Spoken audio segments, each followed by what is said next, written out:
You, the men and women of the CIA, are the eyes and ears of the free world. You are the tripwire. The CIA is a state-sponsored terrorist association. You don't look at people as human beings. They're nothing but pieces on the chessboard. Secrecy in this work is essential. Achievements and triumphs can seldom be advertised. Shortcomings and failures often are advertised. No one really knows all of the things that CIA does. They pretty much have carte blanche, and they have an enormous amount of money.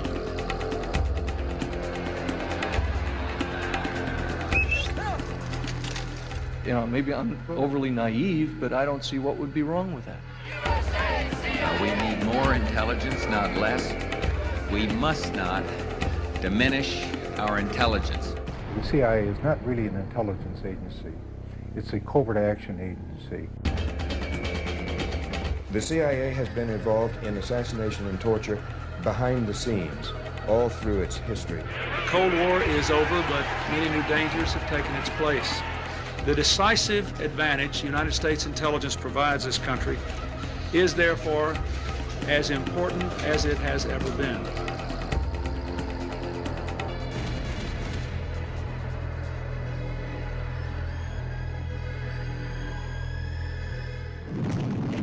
December 1941. The attack on Pearl Harbor sinks the Pacific Fleet. Military intelligence is in shambles. The dawn attack becomes the crucible on which the modern spy culture is born. Into the breach stepped a new generation of American soldiers, the spies and covert warriors of the Office of Strategic Services. They battled the Japanese and Germans behind the lines in an underworld of sabotage and psychological warfare. They trained and fought with local guerrillas in unknown jungles with only one guiding command: don't get caught. Come closer. I want to talk to you again. I have a more astonishing tale to tell, almost incredible. Shrouded in the mystery of Oriental ways, mysterious, sinister, evil little men from Japan. It was a simpler time when the nation's enemies were clear. Washington and Hollywood swept into action, inventing the popular culture that has surrounded espionage for half a century. Swine! The mystery, the adventure, the romance. The simple stereotypes of the enemy. Hello, hide pockets. And the fearless hero. You guys have been looking for a war, haven't you? That's right, Rick. That's why we're starting it. You may start it, Joe, but we'll finish it. We had hoped that our wartime ally, the Soviet Union, would join in the efforts of the whole community of nations to build a peaceful world. Instead, the rulers of the Soviet Union have sought to extend the boundaries of their totalitarian control. The battlefields of a new Cold War seemed uniquely suited to the skills of spies and secret agents. President Truman pledged that the United States would never be caught by surprise again. The Central Intelligence Agency was born. It was considered the Cadillac of government agencies, and they mostly hired from Ivy League colleges. The cost of freedom is always high, but Americans have always paid it. And one path we shall never choose, and that is the path of surrender or submission. The public embraced the cloak of secrecy that the CIA wrapped around itself. The government didn't know I was working for the government. They told me not to tell anyone, not even my mother. I couldn't tell my children. My wife didn't even know what I was doing. Who were these agents? And what were they doing in Guatemala and Iran? How did patriotic Americans from Main Street neighborhoods get caught up in the overthrow of foreign governments? What were they doing in places like Ecuador and Vietnam, where the CIA organized torture and assassination? These are the stories of former agents who dared to break away from the CIA. I was so disillusioned about my country because I believed it was like my country, right or wrong, but my country was wrong so much of the time. I've lost my first-class citizenship. I've lost the respect probably of a lot of friends. I've gained a lot of enemies. I think CIA ex-members, somewhat like myself, who leave and tell their stories, it's a very painful process, but I think they are feeling that they're doing a higher duty, if you will. They're not just quitting and leaving and being quiet. They're quitting and expressing their conscience. Here is something that we've done that is terrible, and here's something that must be stopped.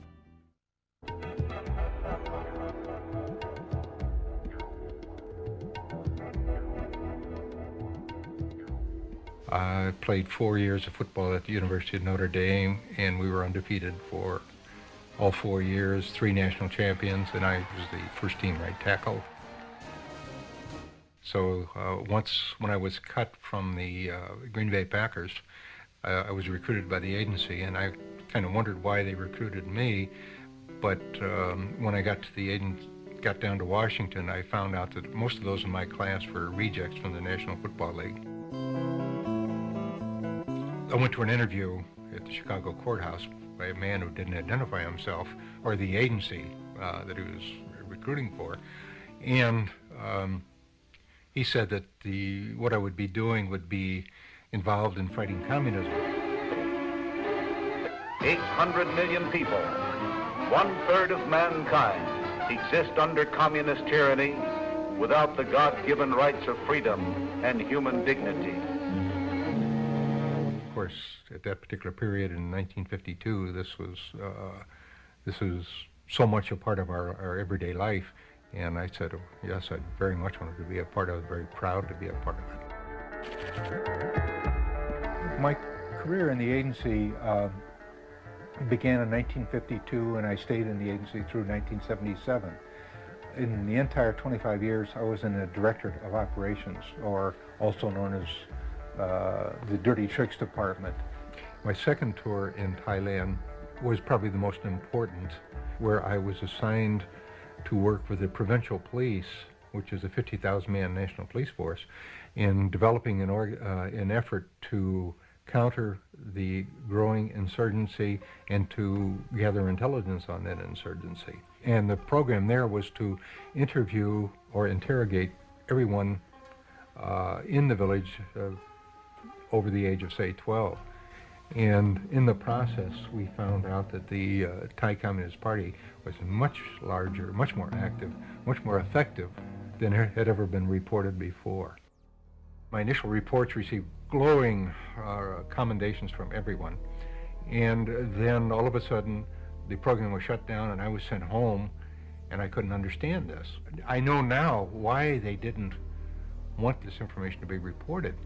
Because if they acknowledged that the Communist Party in Thailand consisted of thousands of organized villagers, then they would have to have told the same truths about the communist movement in Vietnam, when the strength there of the communist movement was in the millions. And if we had ever admitted that, there would have been only one solution to what was going on in Vietnam, is to shut down the war and come home. We could not win. Men of the 101st Airborne Division land in Cam Ranh Bay. Intelligence on Vietnam was doctored to support the ongoing war there, and I could see that the situation in doctoring intelligence was universal. Now these reinforcements head for where the action is supposed to be. For according to current policy, the emphasis is to be on direct combat rather than on advisory duty. Wherever the agency had a covert action role or a policy role to implement, its intelligence was distorted, shaped, created to support that policy. It was, in many, many cases, it was nothing but fiction.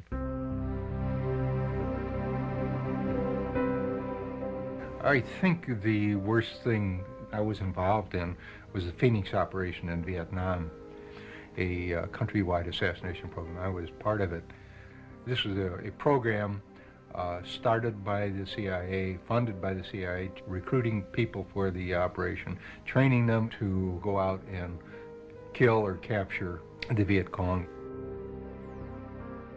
I came to realize later that we were shooting fish in a barrel, that most of the Vietnamese supported the other side and we were the intruders, and the Vietnamese were fighting for their own liberation from foreign domination.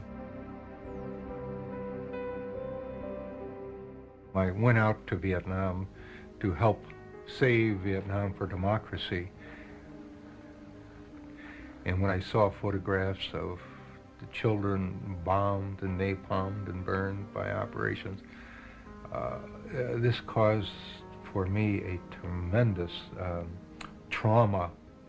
And I, for a number of months, contemplated suicide as my only out. This, of course, was never. I finally got over that effort and thought, well, what I should do with my knowledge is try to bring this knowledge to the American people, so that there won't be further Vietnams, there won't be further abuses. And since that time, I've dedicated my life to exposing the agency. The CIA called him an analyst with few peers. Well, upon leaving the CIA, this man wrote a book about it called Deadly Deceits. And now he has compiled a one-of-a-kind database resource on the subject called CIA Base. Please, a big welcome for Ralph McGehee. I feel that I am doing what I should be doing, and in that sense I'm happy. I am not happy in the sense that no amount of criticism of the agency, no amount of revelation of his dirty deeds, no amount of exposure of the weaknesses of the agency has weakened the CIA. But I do feel that at some point all of this is going to be impact on the awareness of the American people, and at that time there will be an attack on the CIA. I considered myself a good spy. I would be given a name of a student or a professor or a teaching assistant, and I would try to develop a relationship with this person and try to get them to say to me statements concerning the U.S. involvement in Vietnam and Southeast Asia. I was to infiltrate student groups to get copies of propaganda, meeting times, protest posters, this kind of thing. Your friendly spy on campus. The excitement initially came when I was offered the job and told that I was very special, and that played to my patriotism, my ego, my manhood, the whole thing. It was 30 years ago, almost this month, that I was a senior on the Iowa State University campus, ready to get my aerospace engineering degree, and wondering what I was going to do in light of the nation's deepening involvement in the quagmire of Vietnam. There were anti-war demonstrations on college campuses and in cities from Los Angeles to Washington. Draft card burnings became common, and the chant of "Hell no, we won't go" was the theme of the protest generation. It was then that the CIA appeared on campus, and they began their largest illegal domestic operation in history, called Chaos. The FBI and Hoover thought U.S. college student demonstration against the Vietnam War was being manipulated and funded from abroad. President Johnson didn't believe it, so he actually authorized the CIA to start an illegal covert operation inside the country. And I became the eyes and ears of the CIA on the Iowa State University campus. Iowa State University. The opportunities are here. I initiated files on students of my own interest, even without the CIA's knowledge. There was this young lady who caught my eye on campus, and I tried to date her, and she refused. So I initiated a file on her, and that was personally for my own benefit. I did that for my senior year, and on graduation, I thought my responsibilities at the agency would end when I went to work for McDonnell Douglas in St. Louis. But it didn't work out that way, and eventually I was assigned to Canada, posing as a anti-Vietnam War engineer. Now, the agency knew that Fidel had gone around the island and built all these small dams. He actually wanted 2 growing seasons a year. Needed somebody to seed the clouds so it would rain and he could store the water. And that's where my expertise was, having been an amateur rocketeer and an aerospace engineer and all of this good stuff. The Cubans were duped into believing the credentials I presented. There really was no other option of getting an American down there. After the October crisis of 1962, Kennedy said that we would never physically invade the island if Khrushchev would remove the ballistic missiles. So therefore, the United States was frozen into a policy of trying to bring Castro down from within, which meant disrupting the average lifestyle of the Cuban citizen, doing whatever we could to sabotage the economy, to discredit the revolution. One way of doing that, of course, was to try to control the amount of food coming into Havana for distribution to the public. And if we could do that by puncturing tires on a truck loaded with tomatoes for the market, or if we could cause a truckload of whatever, onions or fresh fruit or meat to become putrid or be stolen or contaminated on the way into town, we would do that. And I remember one particular instance, a brand new secondary school that had opened up in the countryside was going to receive its week's supply of fresh milk. And we bribed the driver of the truck. We knew where he stopped to have breakfast on his route. We wanted him to take a few extra minutes so we could put cement powder into the milk. We declared war on school children. That shouldn't be the policy of the United States government. You don't win friends and influence people that way, declaring war on children and innocent civilians. A big mistake, but the U.S. government orders it and participates in it. And the CIA's goal eventually was to increase this frustration level to a point where there would be a civil revolution within Cuba to bring him down.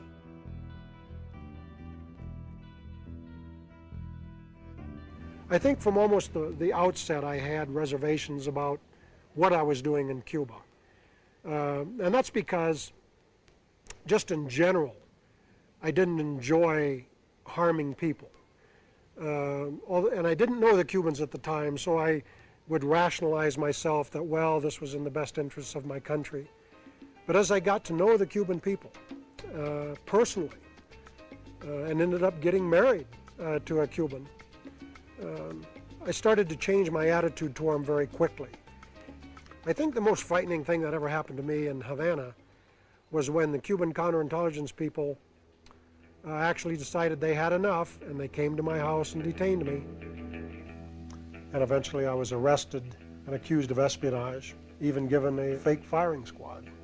And in spite of all the training I'd had and all the instruction I'd had that you don't get shot, you may be tried, there'll be a lot of publicity, you may even be in prison for a while, but eventually you'll be released and exchanged. You forget that when you're actually facing those rifle barrels and you're in a foreign country with no diplomatic mission and nobody there to speak for you. Your knees tremble and you lose bladder control. It's very scary. Now, hindsight is something I think we all enjoy, and I just wish we could switch it around and use it as foresight. But in hindsight, yeah, if I could go back and change things, I'd have to go back 30 years to 1965 in my senior year and refuse the offer that was made to me by the CIA and take my chances with the draft and have pursued my engineering career. It certainly would have been a better life than what I had. I wouldn't have the memories that I have of the things that I've done to people and countries, and all of it in the name of the United States and under its flag. For many years, I didn't even tell my friends I worked for CIA because I was embarrassed. It's colored my life. It always will. It's like a shadow that falls over my life all the time. I still, if I say anything against them, I turn around wondering if I'm being followed.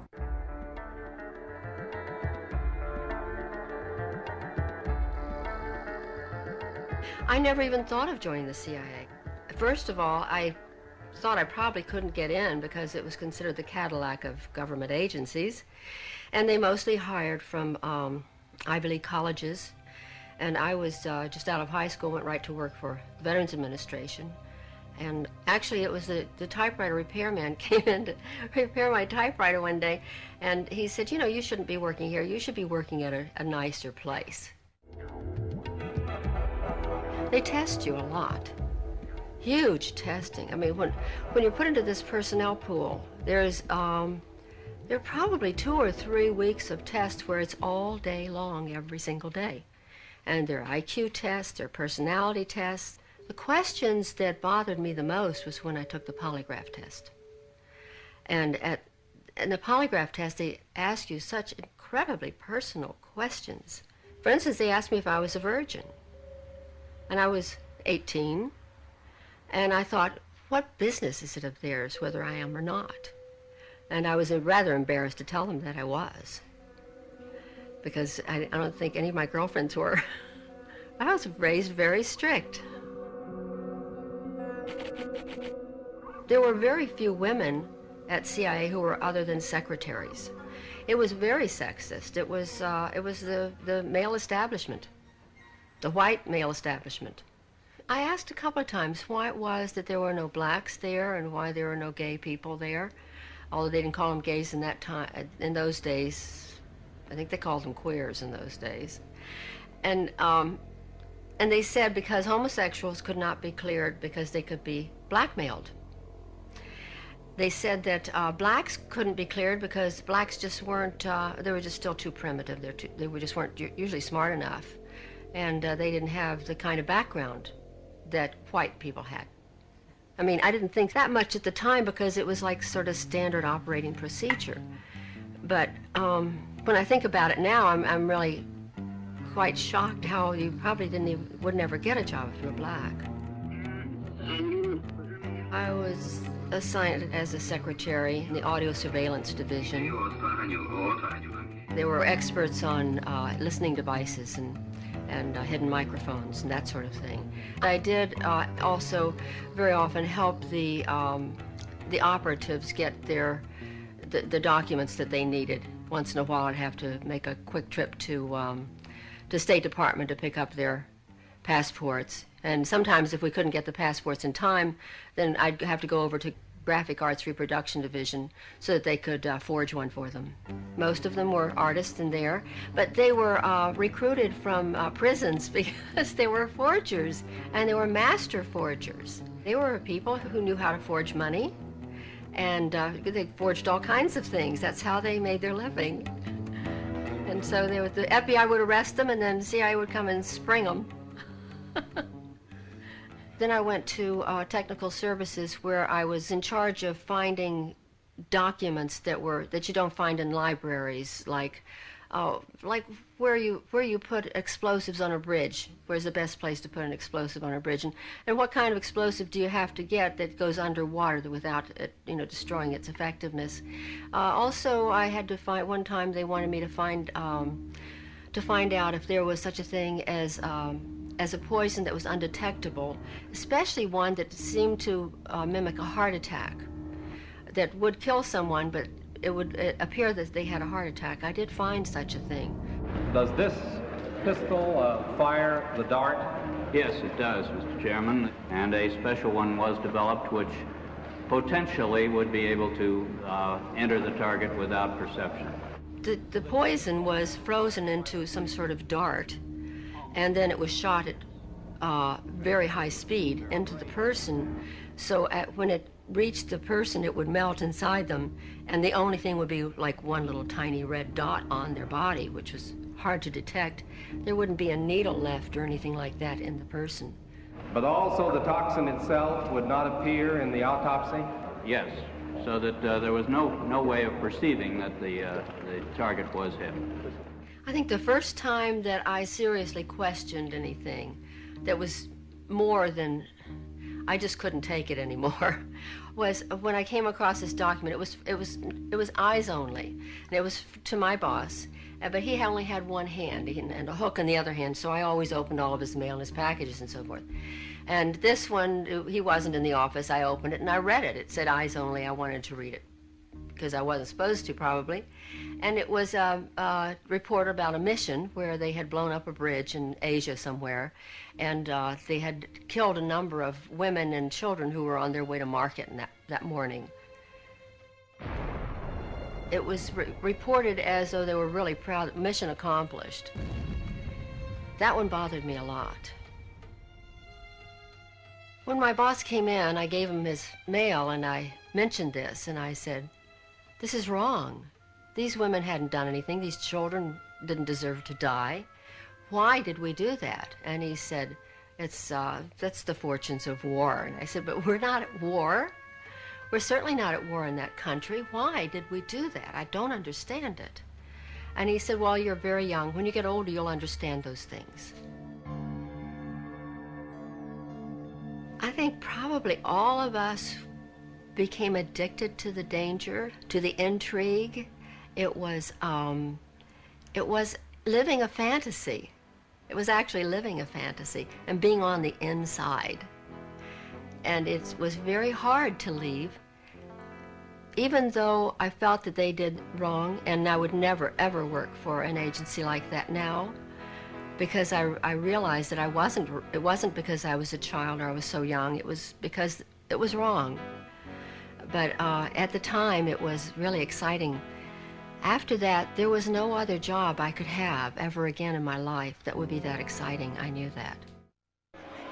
During this period in Ecuador, I got involved in all these different types of operations. I was running around here, running around there, working with the police intelligence and military intelligence, falsifying documents as provocations to get people landed in jail. Running a surveillance team, which was a team that would follow people around in the streets. They had radio communications with vans. It was very exciting at first. And you had, at 25, 26, 27 years old, you had this sense of power, which is intoxicating, really, for such a young person.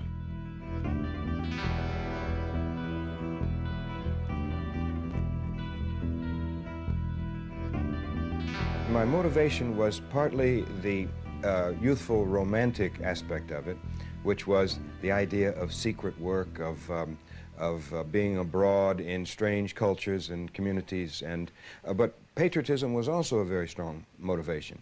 It was a period in which we still had to do compulsory military service, and the draft was breathing down my neck, and I had to do it one way or another.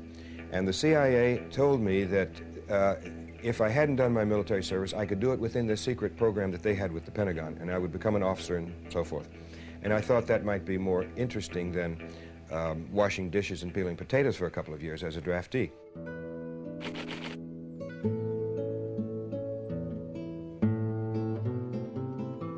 I was sent down to Quito, Ecuador, where I worked for a period of 3 years. Poverty breeds anger and despair. Anger and despair are ingredients of violence, of lawlessness, of revolt. And our job was to squelch or impede the influence of the Cuban Revolution throughout Latin America, because the Cuban Revolution had such an impact in Latin America. And in practically every Latin American country, there were people who went into armed struggle at that period to emulate the Cubans, hoping that they too could overthrow the traditional ruling power structure in their countries, in which very few families controlled the land and the wealth, and that meant that a very large proportion of the population was marginalized. They didn't count. Here, as in so many other places on this troubled earth, can be seen the conditions that give rise to conflict, to riot and revolution. Here can be found the familiar challenges that threaten the future of us all. We are here. When I was working in Uruguay, it was a complicated period. The trade unions and students were out in the streets all the time, and there was a state of siege imposed. And we wanted to stop these lightning demonstrations, which were making our police look bad. And so one of the leaders of these squads of the Communist Party was Oscar Bonaudi. And I had him arrested. It was supposed to be simply preventive detention. But on that Sunday morning, I knew he was under arrest, and I didn't know what was happening, but we were sitting in the room as the chief of police was reading a document I had written to attribute all this violence and unrest and strikes to the Soviets. It was false, but it was very credible the way I'd written it. And then the sounds began to come through the walls, and it was a low moaning sound, and I wondered to myself as it got louder and louder, and the chief was embarrassed, whether it was the guy whose name I had given. And he told me the story that yes, it was Bonaudi, and that one of the most sadistic of the high-level police officers had ordered his interrogation and torture that Sunday morning. But it was a horrible sound. I'll never forget it.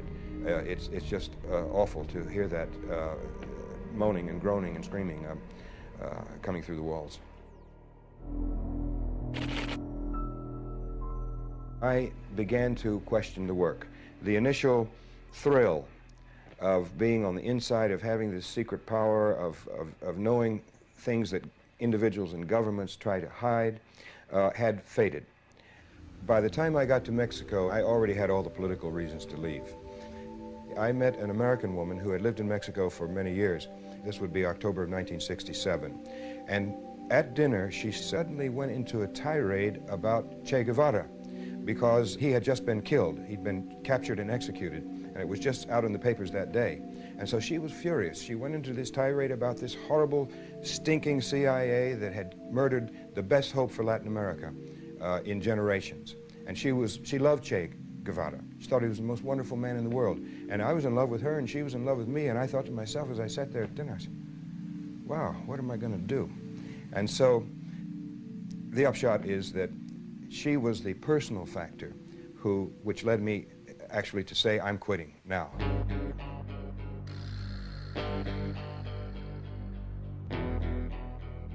The case against the CIA has always lacked information on how precisely its officers set about their covert action.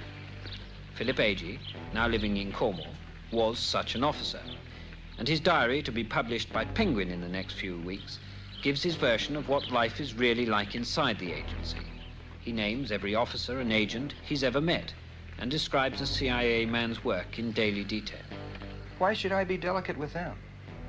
I don't expect any quarter in return, because this is part of the conflict that's going on in the world right now. The CIA is enforcing American economic exploitation, and people are dying and people are starving because of this system.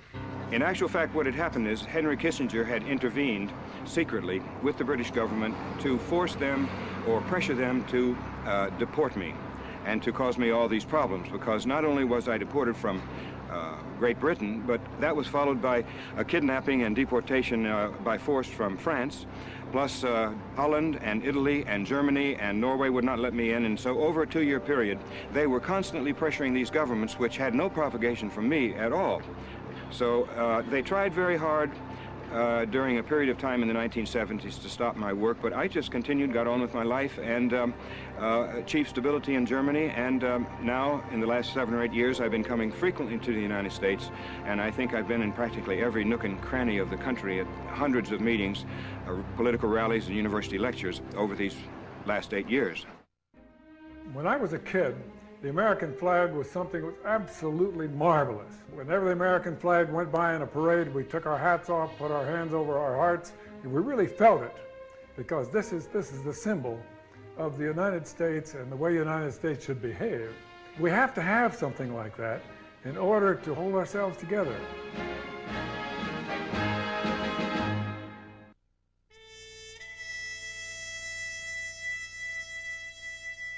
In those days, the Depression was really seriously affecting everybody, and me too. Along about that time, I began to travel to different shooting matches in the Midwest, and I finally got to shooting against the U.S. Marine Corps team. And I used to beat the Marines, every one of them, and the captain of the Marine team came to me and said, "Son," he said, "have you ever thought about enlisting in the Marine Corps?" And I said, "No, Captain, I never have." And he said, "Well, I tell you what, if you would enlist in the Marine Corps, when you're finished the training in Parris Island, I'll see that you're assigned to the Marine Corps rifle and pistol team." And I said, "Geez, you know, I'll be getting paid for shooting." I was scared stiff, of course. And we went up there and went in the Commandant of the Marine Corps' office. So he said, this young man is a specialist in marksmanship training, and we would like to commission him in the Marine Corps. I said, commission? Oh my God. He says, we've never done anything like that before, commission man from civilian life. And he said, well, sir, I think this is the time to do it. He scratched his head, he said, I think you're right. Young man, you're a second lieutenant in the Marine Corps. I said, oh my God, this is terrible. I went through World War II as an officer of the Marine Corps, came back, and one night the doorbell rang, and I went and heard the nattily dressed man in his nice suit and a snap-brim hat, and he said, may I come in? And I said, well, I think you better identify yourself. Who are you? Well, he said, I know who you are, and you've been recommended very highly to our organization. I said, what's your organization? Well, I'm not at liberty to tell you what the organization is. And I said, this is crazy. So I said, well, come on in. He was a little guy, and I thought I could handle him pretty well. And I said, you have been accepted in our organization, and we want you to go to Central America. And I said, what? Central America? Come on. So that's how it happened. And then I joined this group that went to Central America, and I found out that I was supposed to be in charge of overthrowing a government in Central America. And you know, it doesn't sound right. And I said, well, what's the government? Well, we don't want to go into it too deeply here yet. I said, well, I think maybe better forget the whole thing. Oh, no, it's very important. So finally, he did let out that we were going to overthrow the government of Guatemala. Well, now, I had been to Guatemala before, several years before that, because I was a member of the U.S. Olympic team, and we were requested to go down and help organize the games, the Central American and Caribbean Games. Doves are released, living symbols of the peace and friendship among the 22 nations represented. So I knew people down there. I knew this gentleman by the name of Arbenz, and the CIA was going to have me overthrow these friends of mine. Well, they explained to me that this is extremely important to the security of the United States. When they pull that, you know there's something wrong, because the United States is so secure and nobody's ever going to do anything to it. Anyway, so I said, well, okay, I'll do it. And we organized a group of dissident Guatemalans, armed them and trained them minimally, and sent them off up to overthrow the government. Fighting ends in Guatemala. These rebel troops, backed by air power, have compelled the ousting of Guatemala's pro-communist regime and have won a ceasefire from government forces. That red rule in Guatemala is over is grimly symbolized by the determination of the insurgents themselves and by this effigy of ex-President Arbenz, who led the country. The sign reads, "Go back to Russia." You know, there were some people during the Arbenz regime that said that there was a question as to whether it was truly a communist regime and as to whether it was controlled by Moscow. We have here the proof that there was no question whatever. There was no doubt at all that Russia controlled all the communists here in Guatemala, sir. In other words, the Arbenz regime was not a Guatemalan government. It was a foreign government controlled by foreigners. Well, what happened was that they went up there and caused great bloodshed and great damage, which has never been corrected even to this day. That started the whole thing in Guatemala, and what we're having all this trouble today.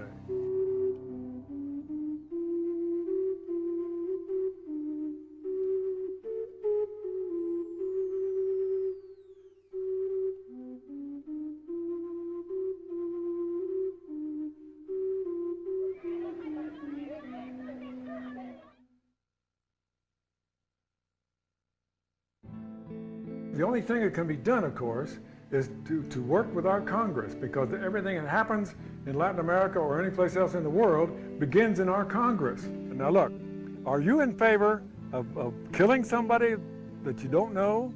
Are you in favor of torturing somebody? Are you in favor of locking people up in dungeons and things? Are you really in favor of that? Because I don't think you are. And I think I can get that across pretty well if I get a chance to talk to them like that.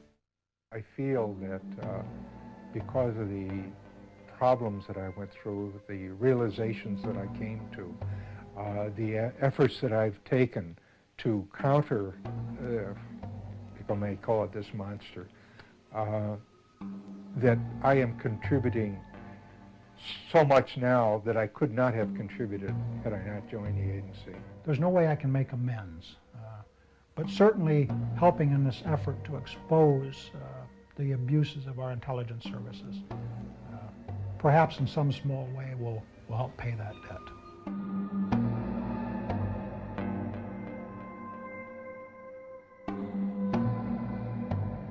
In an organization that celebrates loyalty and secrecy, the public confessions of these former agents have been hard to swallow.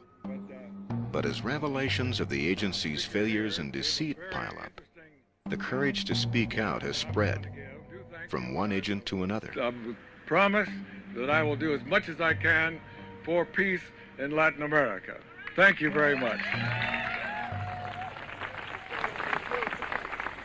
A number of us have organized this group of former U.S.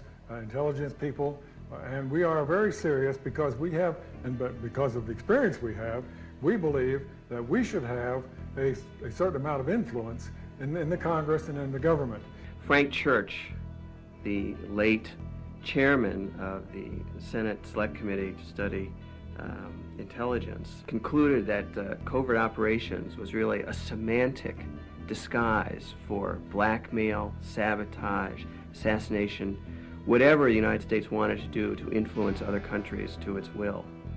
In small ways, Congress has pressured the CIA to reform itself.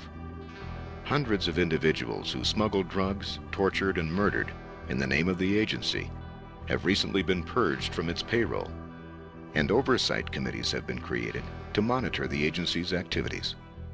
One of my biggest jobs was to get the CIA to understand that they could do their secret operations at the same time that we were keeping the Congress adequately informed. Wasn't it easy to overcome that dichotomy, because the CIA people just assumed that if you told the Congress, it was all over the newspapers the next day. Wasn't really the case. But it is similarly true that many of these congressmen and senators become members of a covert club. If they're given access to the information, then they consider themselves to be on the inside. They don't share it. So all too often they are co-opted into a system of secrecy that contributes to a major intelligence scandal every 5 or 6 years or so. The great problem of the Central Intelligence Agency today is that it completely missed the end of the Cold War. For 25 years, it reported everything there was to know about the Soviet Union, accepting the fact that it was collapsing. The great question is whether we should abolish it. Weapons intelligence, put it in defense. Political intelligence, put it with the State Department, which is where the president should be turning for that kind of advice. And economic information, well, that's open and public the world over. But until the American public know how much the CIA receives in money every year, and know how many people they have, and what they're doing all over the world, the CIA will continue to bumble along in some sort of romantic role that they've ascribed unto themselves, and the American people attribute to the CIA, because we know nothing about it.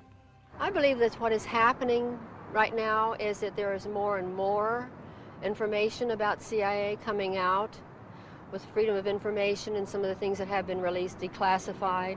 We're finding out a lot of things, and I think that the American people are going to say, no, we can't do that. It's immoral, it's wrong, it's against everything I believe in. It's not patriotic, it's not good even for our country. It certainly is not good for the world.